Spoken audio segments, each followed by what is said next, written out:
नमस्कार मैत्रिणींनो, आजच्या व्हिडिओमध्ये आपण पाहणार आहोत गर्भपात. गोष्ट सीमाची. सीमा तिच्या आई-वडिलांची तिसरी मुलगी होती. तिला आणखी एक लहान बहीण आणि एक सर्वात लहान भाऊ होता. शेंडेफळ असल्याने अर्थातच तो सर्वांचाच लाडका होता. घरची गरीब परिस्थितीमुळे सीमालाही तिच्या मोठ्या दोन बहिणींप्रमाणे 7वीत असतानाच शिक्षण बंद करावे लागले. मग सीमाने सुद्धा घरात आणि शेती कामात आई-वडिलांना मदत करायला सुरुवात केली. तिच्या दोन्ही मोठ्या बहिणींची 16व्या वर्षीच लग्न होऊन त्यांना मुलंही झाली होती. दोघींनाही एक एक मुलगा असल्याने त्यांच्या सासरची मंडळी खुश होती. सीमा 15 वर्षाची झाली आणि तिच्या वडिलांची आर्थिक स्थिती आणखीनच ढासळली. लग्नासाठी पैसे आणायचे कुठून असा प्रश्न त्यांच्यासमोर पडला. अशातच सीमासाठी मुलगा बघणेही एकीकडे चालू होते. शेवटी पैशांची फारशी अपेक्षा नसलेले एक स्थळ आले. मुलगाही बरा होता. मग त्याच्याशीच म्हणजेच देवरामशी तिचे लग्न झाले. सीमाचे लग्न झाल्यानंतर लगेचच काही दिवसांनी तिच्या लक्षात आले की देवरामला मित्रांच्या नादाने बाहेर गेल्यावर एका बाईकडे जाण्याची सवय आहे. लग्नाला 6-7 महिने झाल्यावर एके दिवशी सीमाला मळमळ करायला लागली. तिची पाळी पण चुकली होतीच. आता घरात नवीन छोटा पाहुणा येणार म्हणून सगळेजण आनंदात होते. अशातच 2 महिन्यांनी अचानक सीमाच्या अंगावरून जायला लागले. ती खूप घाबरली. डॉक्टरांकडे गेल्यावर तिला समजले की तिचा गर्भ पडला आहे. डॉक्टरांनी तिचे क्युरेटिंग केले व तिला काही दिवसांनी परत यायला सांगितले.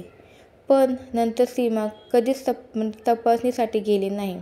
सुरुवातीलाच आपला गर्भ पडला याचे सीमाला वाईट वाटले, पण काही दिवसांनी ती ठीक झाली. सीमाचा नवरा तसा चांगला होता, पण तिने जर कधी बाहेरगावी जाऊन काय करतो याची चौकशी करण्याचा प्रयत्न केला तर तो फारच वाईट वागत असे. सीमाला मग फार वाईट वाटायचे, पण ती बिचारी काय करू शकत नव्हती.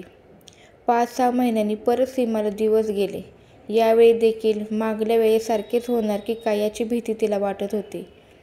पण 9 महिने पूर्ण भरून तिला एक छानशी मुलगी झाली. सर्वजण आनंदित होते, पण पहिल्या वेळेचा मुलगा झाला नाही म्हणून आत कुठेतरी बोचत होते.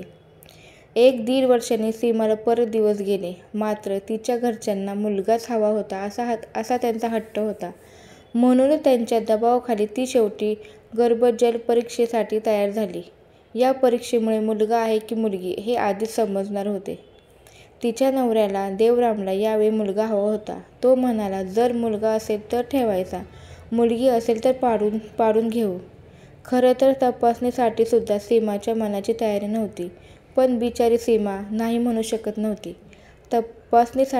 तपासणी झाली आणि दुर्दैवाने मुलगीच होती आणि सीमापुढे गर्भपाताशिवाय पर्याय शिल्लक नव्हता. गर्भपात झाल्यावर ही आईसारखाच ही पण पोरींची माळ काढणार असे टोमणेही रोजच ऐकायला मिळत असे. काही दिवसातच ती पुन्हा गरोदर राहिली. पण यावेळी ते मूल पाडले. आता तिचे पूर्ण आयुष्य बदलले. आता तिच्यावर मुलासाठी सगळीकडूनच दबाव वाढायला लागले होते. 2-4 महिन्यातच ती पुन्हा गरोदर राहिली. आता यावेळी मुलगा की मुलगी ते पाहू असा विचार घरच्यांनी केला. मात्र सीमा मनातून खूपच हादरून गेली. मुलगा नसेल तर गर्भपाताला सामोरे जायचे का? आणि जर मुलगी होणार असेल तर दुसरे लग्न तर करणार नाही ना, किंवा आपल्याला टाकून तर देणार नाही ना. अशा विचारांनी सीमा अगदी थकून जायची. कसेही करून मुलगा हवाच या हट्टाला सीमाकडे उत्तरच नव्हते. गर्भपात होऊ नये म्हणून सीमाचे लग्न वयाच्या 18व्या वर्षानंतर करायला हवे होते. लवकर दिवस जाऊ नये म्हणून सीमाने किंवा तिच्या नवऱ्याने एकमेकांच्या मताने कुटुंब नियोजनाचे साधन वापरायला हवे होते. बाहेरच्या स्त्रीबरोबर येणारे संबंध टाळून जंतुदोषांपासून देवरामने स्वतःला वाचवायला हवे होते. म्हणजे सीमालाही जंतुदोष झाला नसता. पहिल्या आपोआप झालेल्या गर्भपातानंतर जर सीमा डॉक्टरांच्या सल्ल्यानुसार तपासणीसाठी गेली असती तर तिने स्वतःची काळजी घेतली असती तर पुढचे गर्भपात ती टाळू शकली असती.